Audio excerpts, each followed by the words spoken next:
नमस्कार, आप सबका स्वागत है हमारे चैनल नेक्स्ट 9 न्यूज़ पर। मेरा नाम है दीपक गुप्ता। गुजरात चुनाव से पहले गुजरात में एक बड़ा हादसा हुआ। उसके बाद कई कयास लगाए जा रहे हैं कि इस बार यहां पर सत्ता परिवर्तन तय है। भले ही विपक्षी पार्टियां पूरे मामले पर चुप्पी साधे बैठी और सब ये कह रहे हैं कि हम इस पर राजनीति नहीं करेंगे, लेकिन आने वाला वक्त इस बात की गवाही देगा कि राजनीति होगी या नहीं। गुजरात चुनाव से पहले सभी को इंतजार है तारीखों के ऐलान का और साथ ही साथ नए सीएम चेहरे का। जी हां, कांग्रेस पार्टी को एक बहुत बड़ा दावेदार माना जा रहा है और आम आदमी पार्टी को भी बहुत बड़ा दावेदार माना जा रहा है। लेकिन सीएम चेहरा कौन? मल्लिकार्जुन खड़गे ने यहां पर कांग्रेस अध्यक्ष पद की कमान संभाली। सोनिया गांधी को स्टार प्रचारक के तौर पर सबसे ऊपर रखा गया, लेकिन सोनिया गांधी की अभी तक एक भी रैली नहीं देखने को मिली। सवाल खड़े होते हैं, और क्या इस बार गुजरात चुनाव में किसी अलग चेहरे पर दाव लगाएगी क्या कांग्रेस पार्टी? ये भी अपने आप में एक बहुत बड़ा सवाल है। अशोक गहलोत लगातार सक्रिय हैं। पीएम मोदी जैसे बड़े दिग्गज नेता अगर उनकी तारीफ कर रहे हैं तो जरूर उनके अंदर कोई ना कोई काबिलियत है, जरूर कोई ना कोई वो बड़े जादूगर हैं। इसको हल्के में नहीं लिया जा सकता। आज ही उन्होंने एक बहुत बड़ा कह सकते हैं ऐलान करा अशोक गहलोत पर कि इनके साथ हम पहले भी काम करते थे जब ये मुख्यमंत्री थे, और आज भी ये मुख्यमंत्री हैं और आज भी हमारे साथ ये काम कर रहे हैं। तो ये कहीं ना कहीं चौंका देने वाला बयान है। अब इन सब बातों को लेकर सवाल ये उठता है कि कहीं ना कहीं गुजरात की सत्ता की बागडोर आने वाले वक्त में कांग्रेस पार्टी किसके नेतृत्व के साथ आगे जाना पसंद करेगी? सवाल कई सारे हैं और जवाब एक ही हो सकता है कि क्या बीजेपी का चेहरा ही बाजी मारेगा या जो हादसा हुआ है उससे पूरा खेला पलटता नजर आएगा गुजरात चुनाव का? इस पर जानने की कोशिश करते हैं। हमारे साथ अबरार मौजूद हैं, उनसे जानने की कोशिश करेंगे कि इस समय जो सियासी घटनाक्रम इस समय हुआ है गुजरात में, उसको देखते हुए वहां के हालात इस समय किस तरीके से नजर आ रहे हैं। कांग्रेस पार्टी के कुछ नाम गिना देते हैं जिससे आपके लिए आसानी हो जाए। सबसे पहले तो यहाँ पर पायलट, गहलोत, रघु शर्मा और उसके बाद अगर बात करें जिग्नेश मेवानी, कन्हैया कुमार, ऐसे चेहरों को आगे रखा गया, लेकिन सीएम चेहरा अभी तक साफ नहीं हुआ। यूपी चुनाव में कन्हैया, पायलट और प्रियंका गांधी को बड़ी जिम्मेदारी दी गई थी, 2 सीटें मिली थी नाम मात्र, तो उसको लेकर भी एक सवाल थे। हिमाचल चुनाव में प्रियंका गांधी बहुत एक्टिव है, गुजरात चुनाव में अशोक गहलोत बहुत एक्टिव है, पीएम मोदी भी उनकी तारीफ कर रहे हैं, लेकिन सीएम चेहरे के अभी तक कह सकते हैं पर्दा नहीं उठा और उससे दिक्कतें भी हो सकती है। अब तो खड़गे अध्यक्ष, उनको तो जल्दी ऐलान कर देना चाहिए। इस पर आप क्या कहना चाहेंगे कि क्या खड़गे को तुरंत ही इस पर ऐलान कर देना चाहिए या फिर चुप्पी साधे रहना ही चाहिए? क्योंकि हर बार कांग्रेस पार्टी जब भी कोई नाम आगे आता है उसकी वजह से मात खाती है और यही कहीं ना कहीं दिक्कत देती है कांग्रेस पार्टी की जीत हार का। इस पर आप क्या कहना चाहेंगे? देखिए, गुजरात में जिस तरीके से कांग्रेस की स्थिति है उससे ये नहीं लगता कि वो जो सत्ता के करीब भी पहुंच सकते, क्योंकि आप देखिए लगातार जो स्थिति बनती जा रही है अरविंद केजरीवाल के वहां पहुंचने के बाद से, उससे यही कयासराई की जा रही है तमाम रिपोर्ट्स के हवाले से। जमीनी स्तर की अगर जानकारी यहाँ पर समझने की कोशिश करें तो दरअसल अरविंद केजरीवाल ने कांग्रेस के जो खाली जगह को पुर कर दिया है। वो एक तरीके से कांग्रेस के वोट बैंक पर जो है पूरी तरीके से सेंधमारी करती नजर आ रही है।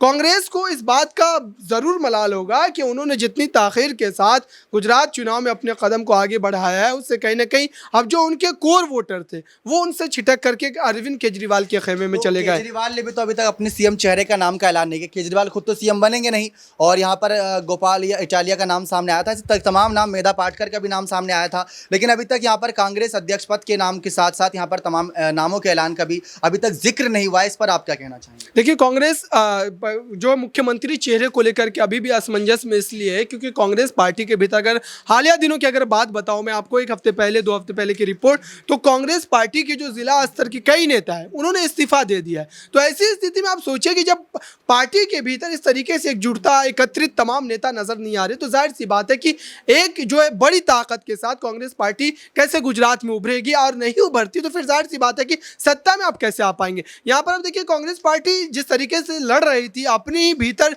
जो तमाम जो उनके लिए चुनौतियां पैदा हो गई थी अध्यक्ष पद को लेकर के, जो अशोक गहलोत ने जो बड़े कदम उठा दिए थे, उसके बाद कहीं ना कहीं अध्यक्ष पद का जो मामला है वो पूरी तरीके से हल तो हो गया है, लेकिन अभी भी उसी तरीके से चुनौती बरकरार है कि कांग्रेस पार्टी अब सीएम बनाए तो किसे बनाए, क्योंकि चेहरे के लिए जो है तमाम अगर ऐलान किए जाते तो जाहिर सी बात है कि पार्टी के भीतर कहीं ना कहीं जो नेता है नाराज हो जाएंगे, खिलाफ हो जाएंगे, और जाहिर सी बात है कि उससे पार्टी को जो भी वोट मिलने वाले थे वो भी उनसे जो है छिटक जाएंगे। क्योंकि ठीक इसी तरीके की स्थिति राजस्थान में भी बनती नजर आ रही है, और यही वजह है कि सचिन पायलट के पक्ष में होते हुए भी पार्टी हाईकमान कोई बड़ा कदम जो वो नहीं उठा रहा है। जी, यहाँ पर सवाल आता है कहीं ना कहीं अशोक गहलोत पर भी। गहलोत राजस्थान ही सटा हुआ राज्य कहा जाता है और गहलोत ने राजस्थान में जिस तरीके से 3 बार कह सकते हैं मुख्यमंत्री पद संभाला और आज पीएम मोदी ने उनकी तारीफ करी।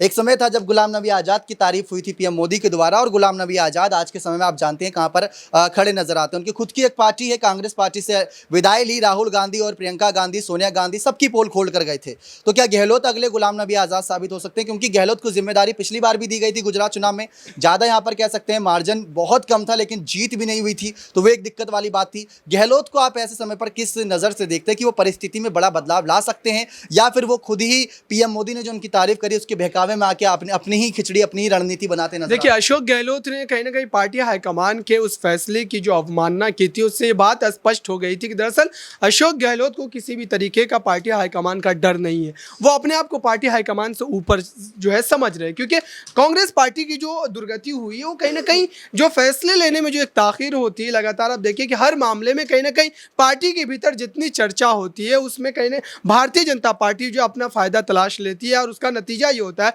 कि गुलाम नबी आज़ाद जैसा बड़ा वरिष्ठ नेता जो कि राजीव गांधी के समय से लगातार कांग्रेस पार्टी में बना हुआ था, वो नेता जो है पार्टी को छोड़ करके चला जाता है, और जिस तरीके से पोल पट्टी खोल करके जाता है उससे बीजेपी को भी उन पर हमला बोलने में जो है आसानी पैदा होती है। जहां तक अशोक गहलोत का सवाल है, अशोक गहलोत जरूर इस तरीके का कदम उठा सकते हैं, और हालांकि मैं कहूं कि इससे पहले कि उन्होंने कदम उठा दिया है, जब पूरी तरीके से कांग्रेस पार्टी ये मन बना चुकी थी, पार्टी आला कमान के जो तमाम मेंबरान है वो पूरी तरीके से ये फैसले तक पहुंच चुके थे, बस मात्र आधिकारिक बयान का जो है आना बाकी था और सचिन पायलट सीएम के पद पर जो विराजमान हो जाते। लेकिन उसी समय अचानक जो है अशोक गहलोत विधायकों को ढाल बना करके, विधायकों को आड़ बना करके जिस तरीके से पार्टी हाईकमान की अवमानना की उन्होंने, और राहुल गांधी, सोनिया गांधी के उस फैसले को सिरे से खारिज कर दिया। विधायकों के अगर कई बयान को आप देखें तो विधायकों ने सीधे तौर पर यह बात कही थी कि अगर पूरे फैसले को अगर उन पर थोपने की कोशिश की जाएगी तो तमाम विधायक उन फैसलों को नहीं मानेंगे। ये बात दर्शाती है कि पार्टी हाईकमान का प्रभाव उन विधायकों पर, सीएम अशोक गहलोत पर कितना था। कहा जा रहा है कि राहुल गांधी की भारत जोड़ो यात्रा का बहुत प्रभाव है, लोग उन्हें अब सुनना पसंद कर रहे हैं, उनकी छवि बदल चुकी है, जो उनके चेहरों पर बड़ी हुई दाढ़ियां नजर आ रही है, सफेद बाल भी नजर आ रहे हैं। कहा जा रहा है कि अब एक्सपीरियंस नजर आ रहा है, 50 साल से ज्यादा की उम्र के हो चुके राहुल गांधी अपनी कहीं ना कहीं आगे और अच्छी इमेज करते नजर आ रहे हैं लोकसभा चुनाव से पहले। लेकिन उसी भारत जोड़ो यात्रा में कन्हैया कुमार लगातार एक्टिव है, जो गुजरात से दूर है। जिग्नेश मेवानी पर कई खबरें सामने आती हैं कि उनको जेल की सलाखों के पीछे भेज दिया जाएगा, ये है वो है, ऐसी तमाम खबरें हैं। जिग्नेश, कन्हैया, ऐसे कई कांग्रेस के नेता हैं जो अब भी वहां पर अपना बारी का इंतजार कर रहे हैं। पायलट का भी वही हाल देखने को मिला था, सिंधिया का भी वही हाल था। अब कन्हैया और जिग्नेश की या तमाम ऐसे युवा नेता के आप हालात को किस तरीके से देखते हैं? क्या राहुल गांधी खुद आगे आकर उन्हें कोई जिम्मेदारी देंगे गुजरात चुनाव से पहले, या फिर इस बार भी उनको आगे कहीं ना कहीं टरका दिया जाएगा और उनको फिर से यहाँ पर अपने साथ ही जोड़े रखेंगे और कोई भी जिम्मेदारी नहीं दी जाएगी? देखिए, भारत जोड़ो यात्रा राहुल गांधी की तरफ से निकाली गई एक बेहतरीन पहल है और एक बेहतरीन कदम भी है, लेकिन उसके साथ ही आप देखिए कि आप एक बड़ी यात्रा तो निकाल रहे हैं और लोगों को जोड़ना चाह रहे हैं, लेकिन जो लोग पार्टी के भीतर पहले से मौजूद है उनको रोकने के लिए आप क्या काम कर रहे हैं? आप देखिए कि भारत जोड़ो यात्रा जब चल रही थी उसी बीच गोवा में 8 विधायक पार्टी को छोड़ करके चले जाते हैं, गुजरात में जो तमाम जिला स्तर के नेता पार्टी को छोड़ देते हैं, तो इससे क्या संदेश जाता है? आप देखिए लगातार जिस तरीके से पार्टी के जो कई युवा लीडर हैं, खास तौर से जिनको ना पद मिल रहा है ना कोई बड़ी जिम्मेदारी मिल रही है, तो जाहिर सी बात है कि उनके मन में इस तरीके के सवाल जन्म लेते हैं और फिर उसका नतीजा क्या होता है सभी लोगों के सामने है। तो इसका कोई ना कोई अस्थायी हल कांग्रेस पार्टी को तलाशना पड़ेगा, न कि बाहरी लोगों को जोड़े, साथ ही जो भीतर है पार्टी के भीतर पहले से मौजूद है जिनको जिम्मेदारी देने की जरूरत है उसको जिम्मेदारी मिलनी चाहिए, और जो पुराने नेता, जो वरिष्ठ नेता है उनको हटा करके कहीं ना कहीं युवाओं को आगे बढ़ाना चाहिए। और इस तरीके के फैसलों में ताखिर की वजह से ही लगातार सिंधिया और कई ऐसे युवा नेता जो पार्टी को छोड़ करके चले गए, हार्दिक पटेल भी इसी नाम में। जी, हार्दिक पटेल का भी जाते जाते जिक्र कर दिया यहाँ पर अबरार ने। अब यही देखना दिलचस्प होगा कि इस बार सीएम चेहरा होता कौन है कांग्रेस पार्टी का, क्योंकि कांग्रेस पार्टी की रणनीति यहाँ से नजर आएगी। भले ही जीत हो या हार, उससे कोई फर्क नहीं पड़ता, लेकिन रणनीति बहुत मैटर करती है, क्योंकि राजस्थान में सरकार है और वहां पर देखना दिलचस्प होगा कि अगर यहाँ युवा पे दाव लगता है तो क्या वहां पर भी युवा पर दाव लगेगा कि नहीं। ये अपने आप में बहुत दिलचस्प होगा इस बार गुजरात चुनाव में कांग्रेस पार्टी के सीएम चेहरे को लेकर। आपका क्या राय है कि सीएम चेहरा कौन होना चाहिए गुजरात से? यहाँ पर कांग्रेस, आप और बीजेपी से अपनी राय कमेंट सेक्शन में जरूर रखिएगा। बने रहे चैनल के साथ ऐसी और तमाम जानकारियों के लिए बहुत बहुत धन्यवाद।